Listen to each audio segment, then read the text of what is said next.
क्या आप लोग जानते हैं कि जुडिशरी, एपीओ, सिविल जज और लॉ एंट्रेंस एग्जाम्स में अक्सर लैटिन मैक्सिम्स पूछी जाती हैं, लीगल मैक्सिम्स पूछी जाती हैं। और अगर आपको उन मैक्सिम्स के बारे में जानकारी है तो प्रीलिम्स में आप दूसरों से अबव एज ले जाते हैं। लेकिन प्रॉब्लम यहाँ पर यह आती है कि ज़्यादातर स्टूडेंट्स जो होते हैं उन्हें मैक्सिम्स को याद करना पड़ता है, क्योंकि ऑब्वियसली बात है हमें लैटिन नहीं आती। अब इस वीडियो के अंदर हम लोग बात करेंगे टॉप 100 लैटिन लीगल मैक्सिम्स के बारे में, उनका मीनिंग और उनके एग्जाम्पल्स के साथ उनको देखेंगे। ये पार्ट 1 है फ्रेंड्स। पार्ट 1 में हम लोग सिर्फ बेसिक्स लीगल मैक्सिम्स की बात करेंगे और पार्ट 2 और पार्ट 3 में जो है हम एडवांस्ड लीगल मैक्सिम्स की बात करेंगे कि ऐसे पर्टिकुलर मैक्सिम्स जो हमारे लॉ स्कूल्स में बहुत बार ज़्यादा नहीं पढ़ाए जाते। तो पहले पार्ट 1, उसके बाद पार्ट 2 और पार्ट 3। चलिए, स्वागत करता हूं दोस्तों मैं आपके ही YouTube channel the court room trial के अंदर। आप जानते हैं कि मैं लीगल कंटेंट बनाता हूं और इस वक्त पर सीपीसी की सीरीज़ चल रही है।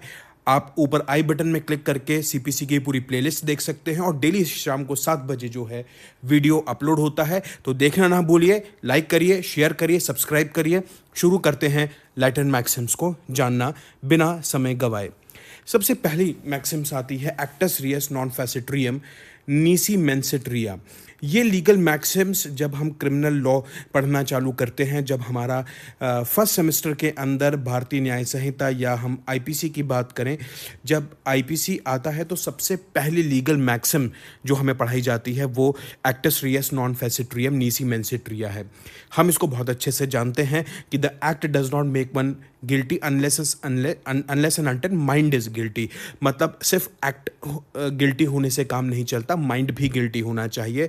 तो हम क्रिमिनल लॉ में जानते हैं कि एक्टस रियस और मेंस रिया ये 2 चीज़ें हैं और इनका कोरॉबोरेशन होना चाहिए। जब तक इनका कोरॉबोरेशन नहीं होगा आप किसी व्यक्ति को गिल्टी नहीं कर सकते।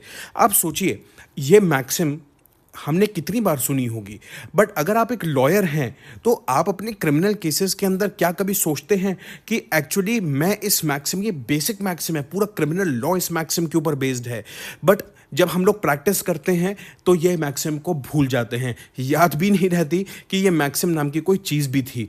हम ये जब हम लोग क्रॉस करते हैं विटनेसेस का, हम ये याद ही नहीं रखते कि एक्चुअली हमें एक्टस रियस और मेंस रिया के ऊपर खेलना है।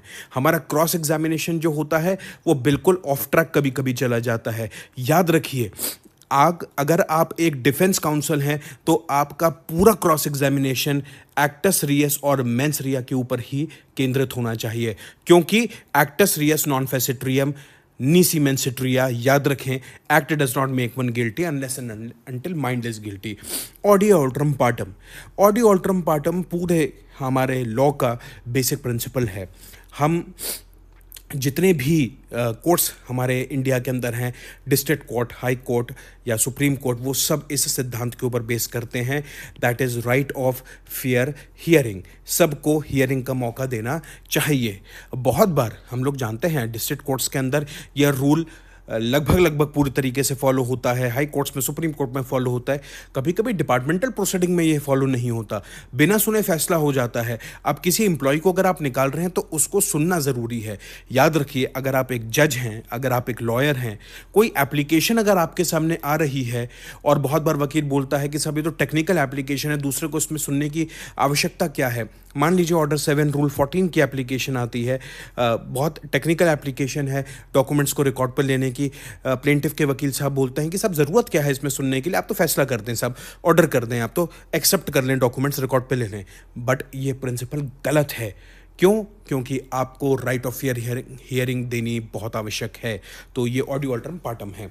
चलिए नेक्स्ट, नेमो जूडेक्स इन कॉजा सुआ। अब देखिए, नो वन कैन बी जज इन देयर ओन केस, ये एक इंपॉर्टेंट लीगल मैक्सिम है। हम जानते हैं, अगर आप कभी लीगल एसे आपके ऊपर लिखने का है तो आप इसको यूज़ कर सकते हैं। याद कैसे करेंगे? नेमो जूडेक्स, जूडेक्स शब्द से आप याद कर सकते हैं। जूडेक्स मीन्स जज, जूडेक्स मीन्स जज। तो नेमो जूडेक्स इन कॉजा सुआ, नो वन कैन बी जज इन देयर ओन केस। क्यों नहीं कोई व्यक्ति हो सकता? अगर कोई व्यक्ति अपने ही केस के अंदर जज होगा तो डेफिनेटली बायसनेस आएगी, और वही चीज़ है, हम राइट टू फेयर हियरिंग नहीं कर पाएंगे। रेस इप्सा लोक्यूटर, the thing speaks for itself. Torts जब हम लोग पढ़ते हैं तब रेस इप्सा लोक्यूटर से हमारा वास्ता पड़ता है। एक एग्जाम्पल से हमने इसको देख के बताया है कि the thing speaks for itself, मतलब अगर कोई सर्जन है, कोई मेडिकल ऑफिसर है, और वो ऑपरेशन के दौरान किसी पेशेंट की बॉडी के अंदर कोई फॉरेन ऑब्जेक्ट छोड़ देता है, मान लीजिए सिजर छोड़ दिया पेशेंट की बॉडी में, तो ये प्रिज्यूम किया जाएगा कि नेग्लिजेंस हुई है। डॉक्टर ने प्रिज्यूम, डॉक्टर के कंडक्ट को as a negligent conduct presume किया जाएगा। क्या आप बता सकते हैं कि आईपीसी के अंदर ऐसा कौन सा सेक्शन है जहां पर रेस इप्सा लोक्यूटर का सिद्धांत लगता है? अगर आपको मालूम है तो कमेंट बॉक्स में लिखिए, और अगर नहीं मालूम तो भी कमेंट बॉक्स में लिखिए, मैं आपको अगले वीडियो में बताऊंगा। Res Ipsa loquitur. Caveat emptor किसके ऊपर बेस्ड है? Sales of goods act, sales of goods act के ऊपर बेस्ड है। Let the buyer be aware, पूरा सेल्स ऑफ गुड्स एक्ट शुरुआत होता है कैविएट एम्प्टर के ऊपर। चलिए नेक्स्ट है इग्नोरेंशिया जूरस नॉन एग्जीक्यूसेट, ignorance of law is no excuse. अब देखिए बहुत बेसिक चीज़ है, आपने इसको अनेकों बार पढ़ा होगा। Ignorance of law is no excuse. Person ignorance claim नहीं कर सकता कि मुझे कानून की जानकारी नहीं थी, ट्रैफिक रूल तोड़ दिया, बहुत बार बिना हेलमेट लगाए चले गए, बहुत बार ऐसे रूल आपने तोड़ दिए जो आपको मालूम ही नहीं था। देखा जाए तो हम इंडियंस दिन में शायद 1 या 2 रूल तो तोड़ ही देते होंगे due to the ignorance of law, but क्या हम इसका प्ली ले सकते हैं? क्या डिफेंस में इसको ले सकते हैं? नहीं ले सकते। बहुत बार डिफेंस काउंसिल, अगर आप एक एडीपीओ हैं या प्लेंटिफ के आप वकील हैं, तो आप देखिए डिफेंस बहुत बार ये बोलता है कि सब व्यक्ति अनपढ़ है, व्यक्ति को तो इस बारे में कानून की जानकारी ही नहीं रही। बहुत बार ये आर्गुमेंट लिए जाते हैं, बट हम अपने ही बेसिक प्रिंसिपल से कोसों दूर आ चुके हैं। याद रखें, ignorance of law is no excuse. वॉलेंटी नॉन फिट इंजुरिया, ये भी कहीं ना कहीं हम टॉट्स में देखते हैं। To a willing person no injury is done. वॉलेंटी नॉन फिट इंजुरिया का बेस्ट एग्जाम्पल है, आप इसको स्पोर्ट्स से याद रखें, स्पोर्ट्स से याद रखें। WWF, बचपन में हम सभी लोग WWF देखते थे, उसके अंदर हर एक स्पोर्ट्स में कॉन्ट्रैक्ट होता है कि अगर आपको इंजरी होगी तो you will be responsible for that injury. If someone participates in a dangerous sports and gets injured, they cannot sue for the damages. Torts का बेसिक प्रिंसिपल वॉलेंटी नॉन फिट इंजुरिया के ऊपर था। एज्यूजडिम जनरिस, एज्यूजडिम जनरिस है ऑफ द सेम काइंड। बहुत बार हम इसको यूज़ करते हैं कि इसमें कॉन्स्टिट्यूशन में आर्टिकल के इंटरप्रिटेशन के लिए हम लोग इसको यूज़ करते हैं। जब हम लोग ये देखते हैं कि साहब ये आर्टिकल जो है या ये क्लॉज 1 जो है आर्टिकल का, वो क्लॉज 2 से एज्यूजडिम जनरिस है, मतलब सेम काइंड है, सेम चीज़ बोल रहा है। एज्यूजडिम जनरिस। लेक्स लोकी डायलेक्टिया कोमेंसिसी, the law of the place where the wrong was committed. कानून उसी जगह का लगेगा जहां पर वॉयलेशन हुआ है। आप इंडिया के अंदर रह रहे हैं तो इंडिया का कानून लगेगा। आप फॉर एग्जांपल मध्य प्रदेश के अंदर रह रहे हैं तो land revenue code Madhya Pradesh का लगेगा, ना कि दिल्ली का लैंड रेवेन्यू कोड लग सकता है। अब इसका एक बेस्ट एग्जांपल मैं आपको बताऊं, अगर आप एकोमोडेशन की बात करते हैं तो रेंट और टेनेंट की जब बात आती है, टेनेंट और लैंडलॉर्ड की जब बात आती है, तो कहाँ का लॉ लगेगा? MP एकोमोडेशन एक्ट लगेगा, ना कि दिल्ली का रेंट कंट्रोल एक्ट लगेगा। तो ये the law of the place where wrong was committed, ये टॉट के अंदर एक बेसिक प्रिंसिपल है। लेक्स लोकी, लोकी क्या होता है? लोकी से आप समझ लीजिए लोकल। लोकल मतलब क्या होगा? कोई प्लेस, कोई जगह की बात कर रहे हैं, मतलब लेक्स लोकी डायलेक्टिव कॉमेंसी अगर आए।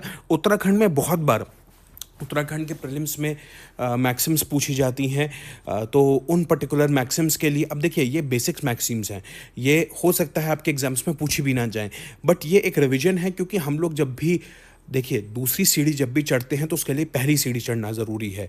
तो पहली सीढ़ी ये है कि एक बार हम इक्विप्ड हो जाएं, पुरानी यादें ताज़ा कर लें, उसके बाद हम नई मैक्सिम्स पढ़ेंगे। लेक्स लोकी डायलेक्टिया कोमेंसिसी, the law of the place where the wrong was committed. नेमो डेट quid non habeat, no one can give what they do not have. A person who steals a car cannot transfer ownership of the car to someone else. Nemo det quid non habeat का सिद्धांत जो है वो property law के अंदर बहुत major तरीके से यूज़ होता है। प्रॉपर्टी लॉ में कैसे ए ने बी को एक प्रॉपर्टी ट्रांसफ़र करी, but A was not his owner, not its owner, A was not its owner. जब वो ओनर ही नहीं है तो वो बी को ओनरशिप राइट कैसे ट्रांसफ़र कर सकता है? ऐसा व्यक्ति जिसके पास कोई चीज़ है ही नहीं वो दूसरे को कैसे दे सकता है? तो nemo dat quod non habet से आपका तात्पर्य ये है कि no one can give what they do not have. Property law के अंदर बहुत कुछ मेजर तरीके से फॉलो होता है। ओबीजे से बी रेमेडियम, सीपीसी की अगर आप सीरीज देख रहे हैं तो हमारी एक बहुत डिटेल चर्चा हो चुकी है। Where there is a right there is a remedy, तो इस पर ज़्यादा चर्चा नहीं करेंगे। Stare decisis et non quieta movere, देखिए ये एक इंपॉर्टेंट मैक्सिम बन जाती है, एग्जाम्स में पूछी जा सकती है ये maxim. Stare decisis stand by what has been decided and do not disturb the settled matter.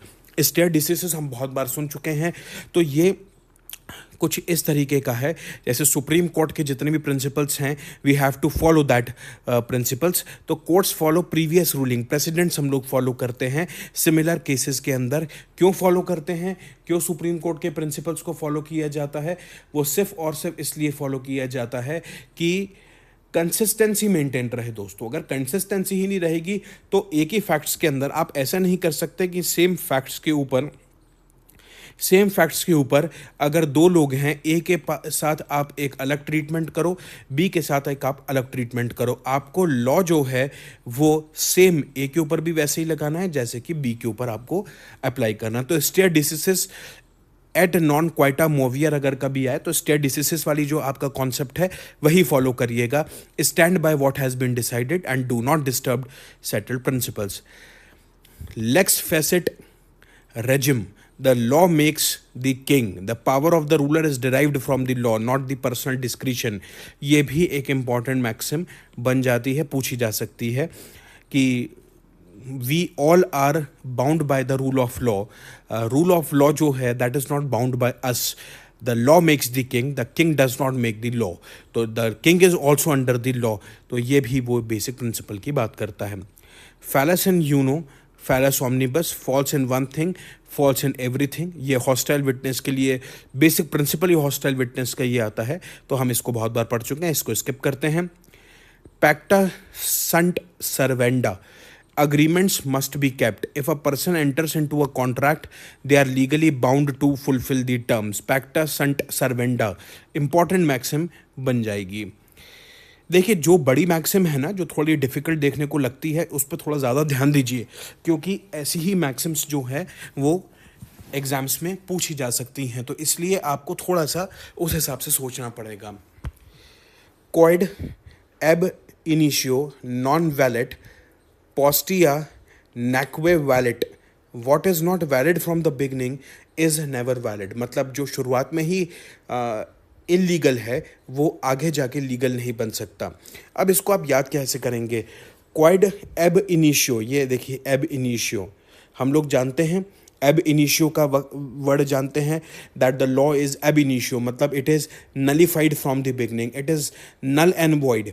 भाई बहुत बार ये आता है कि सब किसी सेल डीड को null and void ab initio declare कर दिया जाए।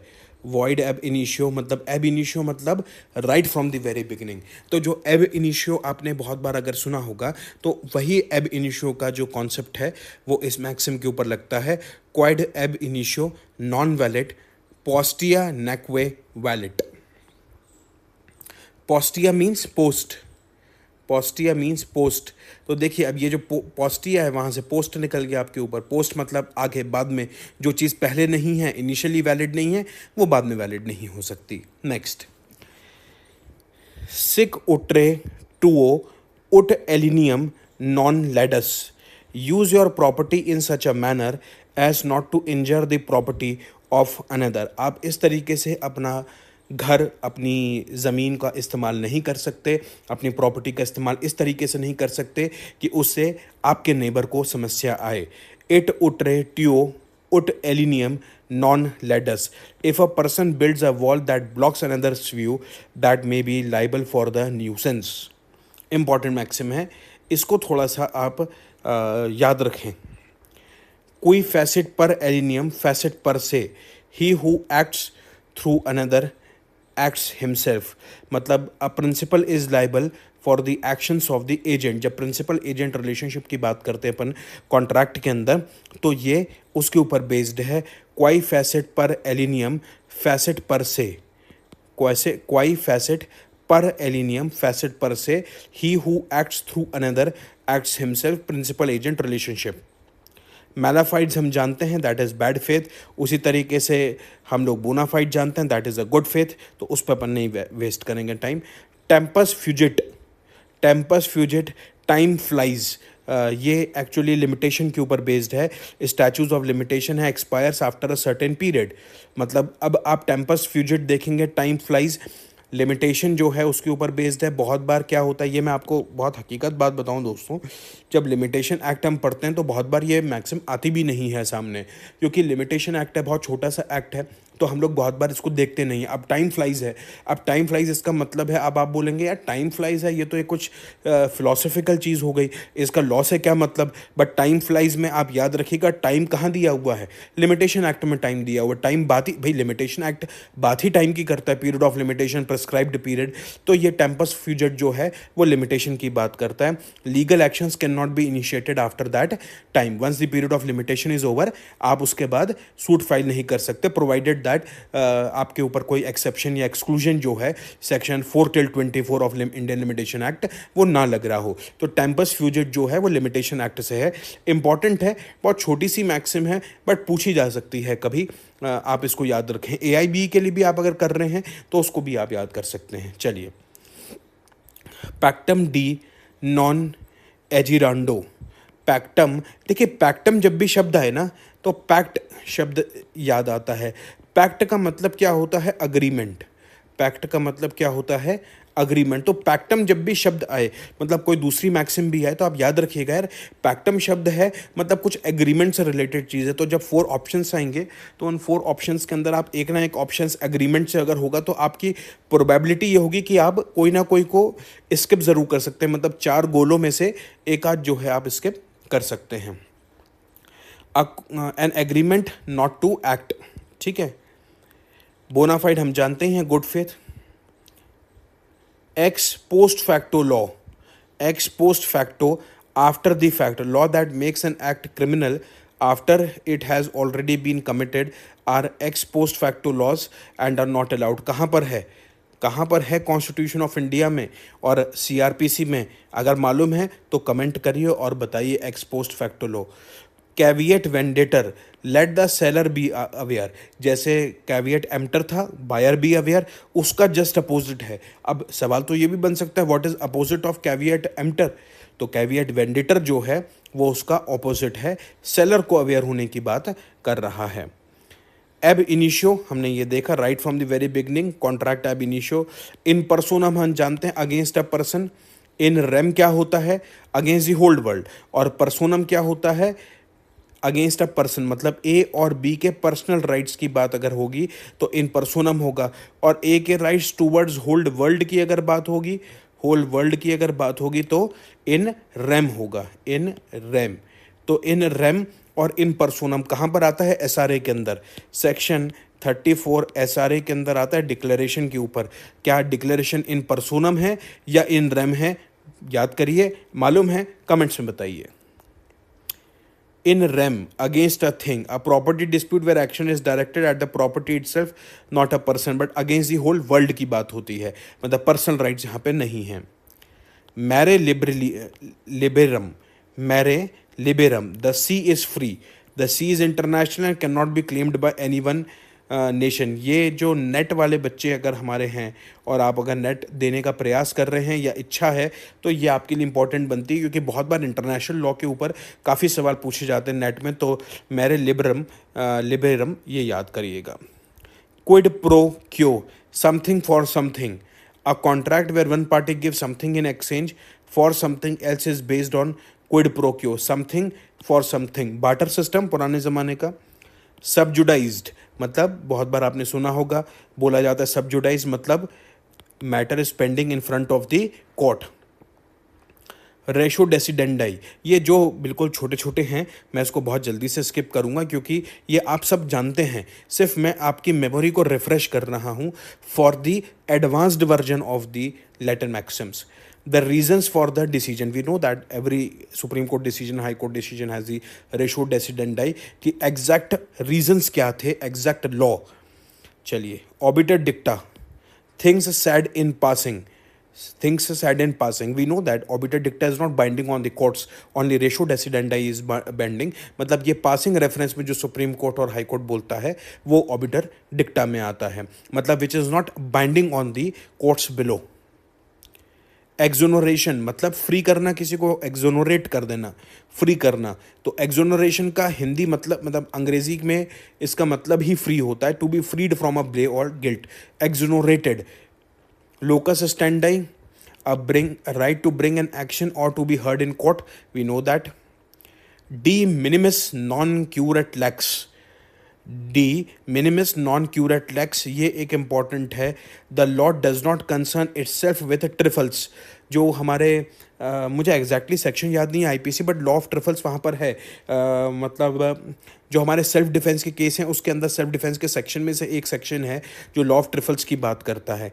अब आप इसको याद कैसे करेंगे? डी मिनिमिस, मिनिमिस मतलब मिनिमम, मिनिमम डिनिमिस मतलब मिनिमम, मिनिमम मतलब बहुत छोटा, छोटा मतलब the law does not concern itself with trifles, छोटी चीज़, बहुत छोटा सा चीज़ है, छोटे से हार्म के लिए आप क्या आ रहे हो कोर्ट के अंदर, ये उसके ऊपर बेस्ड है. Acta est fabula, the play is over, a legal action has concluded. When a case is finally dismissed, it can be said that acta est fabula. Important है, acta est fabula. The play is over, legal action conclude हो चुका है. Consensus ad idem बहुत famous maxim है, agreement to the same thing. Consensus ad idem होना चाहिए, contract के ऊपर हम लोग यूज़ करते हैं. In dubio pro reo, in case of doubt favour the accused, important maxim है. हम लोग क्या कितनी बार ये पढ़ चुके हैं कि क्रिमिनल लॉ का सिद्धांत सिर्फ इस चीज़ के ऊपर बेस्ड है कि that you have to prove beyond reasonable doubt. Honourable supreme court के बहुत जजमेंट्स आ चुके हैं फ्रेंड्स कि उसमें सुप्रीम कोर्ट ने ये चीज़ बोली है कि अगर सस्पिशन है, give the benefit to the accused. हमेशा सस्पिशन का बेनिफिट अक्यूज्ड को मिलता है, बट उसका सिद्धांत कहाँ पर है? वो इस मैक्सिम के अंदर है, इन डुबियो प्रो रियो, इन डुबियो प्रो रियो. ये बात याद रखें, इंपॉर्टेंट मैक्सिम बनती है. देखिए, ये बहुत सारी ऐसी मैक्सिम्स हैं जो हम लोग डेली बेसिस पे यूज़ करते हैं. हमारा क्रिमिनल लॉ, हमारी डेली क्रिमिनल प्रैक्टिसेस इस पे चलती हैं, बट हम इन चीज़ों को भूल चुके हैं. अगर आप प्रैक्टिसिंग लॉयर हैं तो आपके लिए कैसे इंपॉर्टेंट है? अगर आपके लिए इंपॉर्टेंट ऐसी है कि आप जब आर्गूमेंट्स करेंगे ना कोर्ट में जज साहब के सामने, तो आप आर्गूमेंट कोर्ट्स के अंदर उसमें ये मैक्सिम्स का यूज़ कर सकते हैं कि sir I just want to pray, एक हम्बल सबमिशन है कि that suspicion has been there, the prosecution was not able to prove its case beyond reasonable doubt, and my principle is based on the fact that in dubio pro reo, that is if there is a suspicion, उसका benefit accused को मिलना चाहिए. basic principle है sir, इसलिए accused is liable to set free. Jus soli, right of the soil. A person born in the country may automatically acquire citizenship based on jus soli. Citizenship के अंदर आप use कर सकते हैं. अगर constitution में आर्टिकल 3, 4, 5 पर कभी कोई सवाल आता है तो आप वहाँ यूज़ कर सकते हैं. जस sanguinis, right of blood. सैंग्विनिटी हम पढ़ते हैं, सैंग्विनिटी, अ चाइल्ड में acquire citizenship based on their parents nationality. तो वो जो सैंग्विनिटी हम लोग पढ़ते हैं कि भाई पेरेंट्स की सैंग्विनिटी और चिल्ड्रन की सैंग्विनिटी है, तो बस वही कंसेप्ट यहाँ पर आएगा, राइट ऑफ ब्लड. अब आपको याद होना चाहिए, प्रीलिम्स में आपके ऊपर ये नहीं आएगा सैंग्विनिटी पेरेंट्स की, ये आप याद करेंगे. मैं जो आपको चीज़ बता रहा हूँ उसको आप कैसे रट सकते हैं, याद कर सकते हैं. मतलब सैंग्विनिटी, तो सैंग्विनिटी से आपको कॉन्सेप्ट निकालना पड़ेगा. यार सैंग्विनिटी कहीं पेरेंट्स से रिलेटेड है, पेरेंट्स का हमारे से क्या संबंध रहता है? ब्लड का संबंध रहता है, हमारी डीएनए का संबंध है, इसलिए राइट ऑफ ब्लड. तो पेरेंट्स से दोस्तों इसको आप याद कर सकते हैं. Next, in camera, camera proceeding होती है, प्राइवेट कोर्ट प्रोसीडिंग्स, इस पे कुछ और बोलने की ज़रूरत नहीं है. Lex specialis derogat legi generali, a special law prevails over a general law.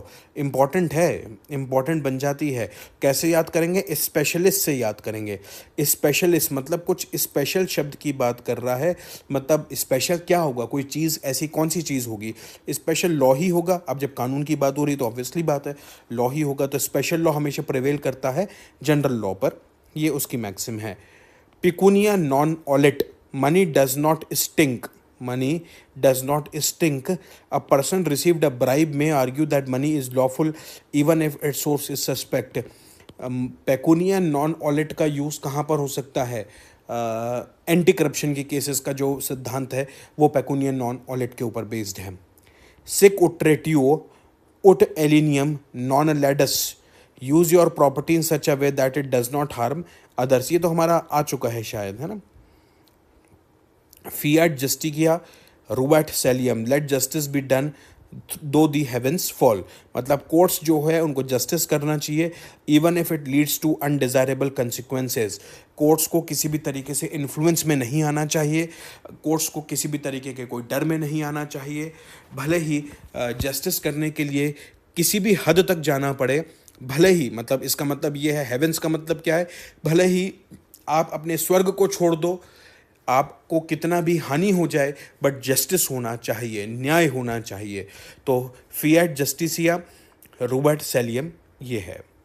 Nemo tenetur seipsum accusare, no one is bound to accuse themselves, a person can not be force to testify against themself in criminal case, मतलब protection against self incrimination. ये एक बहुत important maxim बन जाती है। क्यों maxim बन जाती है इंपॉर्टेंट? नेमो टेंटर सेपिसियम एक्यूजारे, कैसे याद करेंगे? अक्यूजारे मतलब अक्यूज्ड, अक्यूजारे मतलब खुद के ऊपर एक्यूजेशन, खुद के ऊपर एक्यूजेशन मतलब सेल्फ इनक्रिमिनेशन। इसमें यह आ सकता है कि ऐसी मैक्सिम बताइए जो सेल्फ इनक्रिमिनेशन को डिफाइन करती हो। तो आपको पूरी मैक्सिम याद नहीं करनी, रटना नहीं है, आपको डिराइव करना है। देखिए छोटी छोटी मैक्सिम्स जिनको आप right from the first day आप पढ़ रहे हैं वो आपको याद हैं, उसको आपको पढ़ने की आवश्यकता नहीं है। बट अब इस टाइप की मैक्सिम हो तो आपको उसको डिराइव करना पड़ेगा। अक्यूजारे मतलब अक्यूजेशन, अक्यूजेशन मतलब किसी के ऊपर आप ब्लेम लगा रहे हो, सेल्फ ब्लेम लगा रहे हो, तो वहाँ से आपको उसको डिराइव करना पड़ेगा। फैलस इन यूनो ये वापस रिपीट हो रही है। Non compose mantis not of sound mind, section 84 IPC हम लोग बात जब करते हैं तब ये मैक्सिम पढ़ते हैं, नॉन कंपोज मेंटिस पढ़ते हैं, और ये आप सभी ने पढ़ी होगी। मेंसरिया गिल्टी माइंड हम जानते हैं। आगे बढ़ते हैं। Causa sui, a person who is legally capable of managing their own affairs, causa sui. Noscitur अ सोसिस, अब देखिए प्रोनाउंसिएशन अगर कुछ प्रॉब्लम हो तो आप उसको गूगल कर सकते हैं। A word is known by the company it keeps, in interpreting ambiguous statutes words are given meaning based on the context in which they appear. तो ये एक बहुत इंपॉर्टेंट मैक्सिम बनती है in terms of interpretation of statutes. Nullum crimen sine lege, no crime without the law, a person cannot be punished for an act unless it is defined as a crime in law, unless it is defined as a crime in law। important maxim है। नलम क्रिमेन, क्रिमेन means कहीं ना कहीं crime है, शब्द छुपा हुआ है crime का, तो नलम क्राइम, नलम मतलब क्या होगा? नलम मतलब नलिटी, भाई कहीं ना कहीं नलिटी से शब्द से डिराइव हो रहा है, नलिटी, नलिटी क्रिमेन मतलब कुछ क्राइम नहीं होगा, ऐसा कुछ करके इसका मीनिंग आ रहा है। मतलब मैं आपको बता रहा हूँ कि सोचना कैसे है एक्चुअली। तो नलेम क्रिमेन जो है इस तरीके से आपको सोचना है कि क्रिमेन मतलब क्राइम, नलेम मतलब कोई नलिटी क्राइम नहीं होगा, बस आपको ये समझ में आ जाएगा। No crime without the law एक ऑप्शन आपको मिल जाएगा उसमें। Ipso facto by the fact itself बहुत पॉपुलर है, हम जानते हैं। अल्ट्रा वायरस भी जानते हैं, बियॉन्ड द पावर्स, ज़्यादा समय गंवाने की ज़रूरत नहीं है। Causa mortis, in contemplation of death, a gift made by causa mortis is given by someone who believes they are about to die. Gift में जब हम लोग पढ़ते हैं टीपीए के अंदर तब कॉजेट मोर्टा आता है। Lex posterior derogat legi priori, the later law repeals the earlier law. अब जैसे हम लोग बात करते हैं बीएनएसएस की, हमारे नए क्रिमिनल लॉज आए हैं 3। अब जब नए लॉज आए हैं तो उसमें मतलब उसमें ये चीज़ बहुत आसानी से लग जाती है। Lex posterior derogat legi priori. Lex posterior मतलब पोस्ट, पोस्ट शब्द आ जाएगा। लेक्स मतलब लॉ, लेक्स मतलब law, posterior legi priori, priori मतलब प्रायर, प्रायर। तो अब बस आपको 3 शब्द मिल गए। पोस्ट लॉ मतलब आगे का लॉ, और ये लेजी भी जो है कहीं ना कहीं लॉ से संबंध आ रहा है।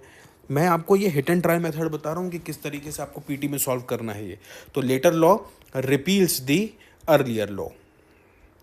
Nemo debet esse judex in propria causa, no one should be a जज इन देयर ओन केस। बड़ा फेमस है, हम लोग ऊपर पढ़ चुके हैं। Fidei defensor, defender of the faith, defender of the faith. तो ये बहुत ज़्यादा इंपॉर्टेंट मैक्सिम नहीं है हमारे लिए। Jus ad rem, right to a thing मतलब right to property. Jus ad rem. Caveat lector, caveat lector, caveat emptor पढ़ ली, कैविएट वेंडेटर पढ़ ली, caveat lector. Let the reader be aware, let the reader be aware. तो अब देखिए 3 चीज़ें आपने पढ़ दी कैविएट से। अच्छा, ये आपको याद कैसे रहेंगी कि कैविएट जो है, कैविएट हमेशा अवेयर करने के लिए यूज़ होता है। अगर आप सीपीसी आपने पढ़ा होगा सेक्शन 148 ए, अगर मैं करेक्ट हूँ तो, मतलब मैं ये आपको अंदाजे से बता रहा हूँ, don't quote me on this, कि कैविएट जो है सेक्शन 148 ए में दिया है। कैविएट क्या है भाई, हमें बिना बताए जो है फैसला ना हो। तो कैविएट हमेशा ये होता है बी अवेयर करने के लिए यूज़ होता है। तो जहाँ भी कैविएट शब्द का इस्तेमाल आएगा याद रखिएगा वो बी अवेयर कर रहा है। तो कम से कम आपको प्रीलिम्स में एक शब्द तो मिल जाएगा। In absentia, in the absence of, जानते हैं। Non est factum, it is not his deed. A person cannot may claim non est factum if they signed a contract under misrepresentation. Contract के लिए अच्छी मैक्सिम है। In dubio pro reo, reasonable doubt. When in doubt favor the accused. In dubio pro reo. डूबियो मतलब अगर doubt हो, DBO से doubt derive होता है। डूबियो means doubt.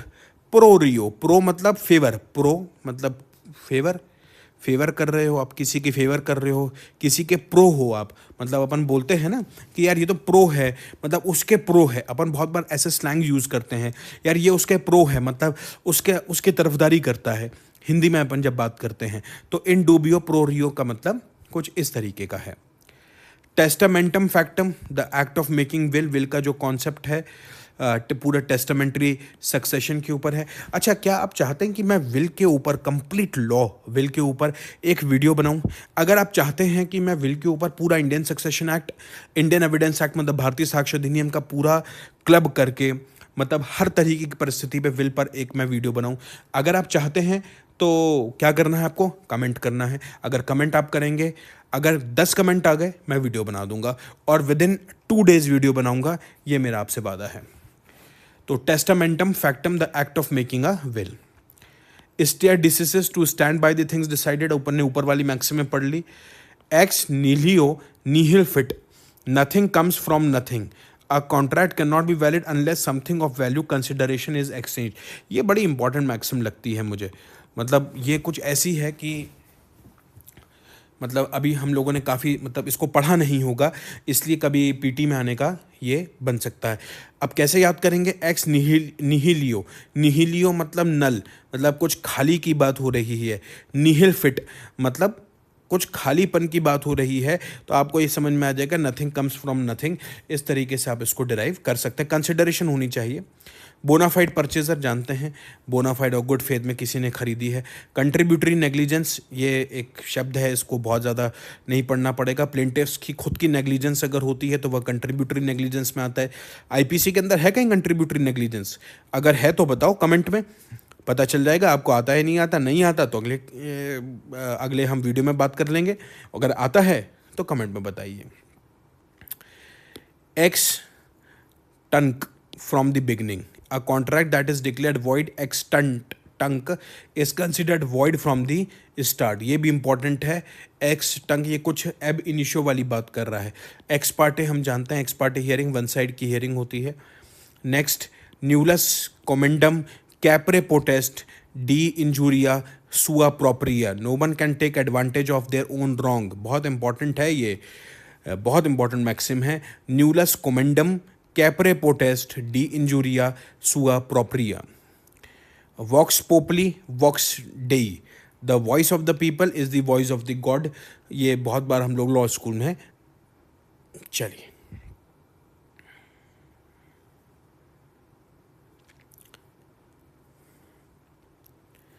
Lakes in dolo malo non permittit consilium, the law does not allow one to benefit from their own deceit. मतलब a person can not take benefit of his own wrong. Lex in dolo malo non permittit, permittit मतलब permission, law permit नहीं करता है। Lakes मतलब law permit नहीं करता है, किसके लिए? अपने खुद के बेनिफिट के लिए। अब देखिए ये आपको निकालना पड़ेगा कि हिट एंड ट्रायल से कैसे निकालेंगे। Actio personalis moritur cum persona, a personal action dies with the person. भाई जब अब पर्सनल इंजंक्शन के लिए अगर फॉर सूट फाइल हुआ है, बट अगर मान लीजिए पेंटर है, अब पेंटर की डेथ हो गई तो पर्सनल एक्शन क्या होंगे? मॉरिटर मतलब क्या होता है? मॉर्चुरी शब्द का यूज़ आता है, मतलब डेथ का शब्द यूज़ आता है, डेथ की बात हो रही है। तो पर्सोना मतलब पर्सनल, तो पर्सनल एक्शन जो है वो डाइज विद द पर्सन। तो आप उसके लिए सूट जो है वो फाइल नहीं कर सकते डेफेंडेंट के ऊपर। पेंटर है, उसके मतलब कुछ पर्सनल राइट्स है, सिंगर है, एक्टर है, तो अब उसे खुद की पर्सनल कैपेसिटी में था। जूरस नेचुरल लॉ, इसमें कुछ और दिक्कत नहीं है। Contradictio in terminis, a contradiction in terms, clear शब्द है, कोई इसमें तकलीफ की बात नहीं होगी। Lex non cogit ad impossibilia, the law does not compel the impossible, ये किसके ऊपर बेस्ड है? सेक्शन 4 लिमिटेशन एक्ट के ऊपर बेस्ड है। Lex non cogit ad impossibilia, important maxim है। फाइड्स प्रिवेशिया प्राइवेट फेथ, प्रिवेटा बोल दीजिए, प्रिवेटा इज ज़्यादा मेरे हिसाब से सही शब्द है। Fides privata, private faith or private trust, ठीक है। A confidential relationship such as that between a trustee and a beneficiary, ये ट्रस्ट रिलेशनशिप्स के ऊपर है। फिडिस प्रिवेटिया। इप्से डिक्सिट हम बहुत बार पढ़ चुके हैं, he himself said it.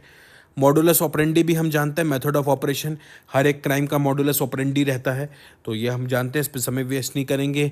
Fiat let it be done, Fiat का मतलब लेट इट बी डन। अब देखिए बहुत बार आगे किसी लैटिन मैक्सिम के अंदर फियाट शब्द आएगा तो आपको याद रहेगा लेट इट बी डन, तो आप डिराइव कर पाएंगे। Quasi contract an obligation impose by law without a formal agreement, ठीक है, इस पर भी ज़्यादा समय नहीं करेंगे।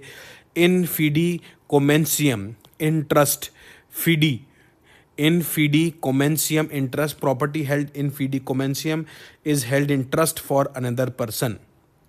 पैक्टम म्यूचुअल एग्रीमेंट हमने बात करी थी, अभी हमने ऊपर बात करी थी, पैक्टम का मतलब एग्रीमेंट है। देखिए वही निकल कर आया कि पैक्टम का मतलब एग्रीमेंट है। Falsa demonstratio non nocet, a false description does not harm if a contract refers to an item with an incorrect description but the item can still be identified, the contract is valid. ये इसका एक example है। डेमोन्स्ट्रेशियम से जो है description शब्द का मतलब आता है। Res judicata matter already just, section 9 CPC चल रहा है अभी, इसके बाद मैं जुरिस्डिक्शन पढ़ाऊंगा और जुरिस्डिक्शन पढ़ाने के बाद रेस जुडिकेटा होगा, और लगभग इतना डिटेल्ड में आपको रेस जुडिकेटा पढ़ाऊंगा कि यूट्यूब पे आपको वो अवेलेबल नहीं होगा। तो क्या करना है, सब्सक्राइब करिए जिससे आपको आगे के सब वीडियोस मिल जाएं। मैं सुप्रीम कोर्ट के लेटेस्ट केस लॉज बताता हूं, मैं लॉ पढ़ाता हूं, और जितना लॉ से चीज़ें हैं वो मैं सब पढ़ाता हूं। तो धीरे धीरे वीडियोस अपलोड कर रहा हूं, देखिएगा ज़रूर। CPC की सीरीज़ चल रही है रोज़ शाम 7 बजे। जस्ट सिविलिस, सिविल लॉ, जस्ट सिविलिस का मतलब सिविल लॉ है, सिविलिस से जो है सिविल लॉ का जो है डिराइव हो रहा है। Causa deficiente, where the cause is lacking, a contract becomes void if the cause is unlawful or non existent. मतलब अगर कॉज ही अनलॉफुल है उसके लिए आप कॉन्ट्रैक्ट करते हैं तो वो डिफीट हो जाएगा। डिफिशियंटी मतलब डिफीट होना, कहीं ना कहीं डिफीट शब्द का मतलब आ रहा है, कॉज जो है वो लैकिंग है, कॉजा से कॉज, डिफिशियंटी मतलब जिस कॉज के लिए कोई चीज़ करी गई है वो डिफीट हो गई है। तो बस इतना आपको अगर आपने डिराइव कर लिया तो बस बात खत्म। चलिए, सीने डाई आप जानते हैं विदाउट अ डिले, इनडेफिनेटली जो है, अगर किसी चीज़ को आपने पोस्टपोन कर दिया, अगर किसी मीटिंग को आपने एडजर्न कर दिया है बिना उसकी फ्यूचर डेट दिए हुए, तो साइन डाई हो गया है। पार्लियामेंट के अंदर होता है साइन डाई, उसी तरीके से कोर्ट्स के अंदर भी साइन डाई होता है। बहुत बार ऐसी चीज़ें होती हैं, डिस्ट्रिक्ट कोर्ट्स में भी होती हैं कि साइन डाई फाइल कर दी गई। क्यों? क्योंकि हो सकता है मैटर हाई कोर्ट के अंदर या सुप्रीम कोर्ट के अंदर पेंडिंग हो, बट उसका कोई सप्लीमेंट्री पार्ट जो है वो डिस्ट्रिक्ट कोर्ट्स के अंदर पेंडिंग हो, बट जब तक हाई कोर्ट या सुप्रीम कोर्ट से कोई ऑर्डर नहीं आएगा, डिस्ट्रिक्ट कोर्ट कोई एक्शन नहीं ले सकता, इसलिए फाइल को डिस्पोज ऑफ भी नहीं कर सकते, तो साइन डाई के लिए रख देते हैं CIS के अंदर। ये आपके लिए मैं बता रहा हूँ, आपको ये याद रखिए। अगर आप इस चैनल को सब्सक्राइब करेंगे, मैं आपको ऐसी ऐसी बातें बताऊंगा जैसे आपका लॉ तो मजबूत होगा और आपका प्रैक्टिकलिटी भी चीज़ की मजबूत होगी। Lex loci contracts,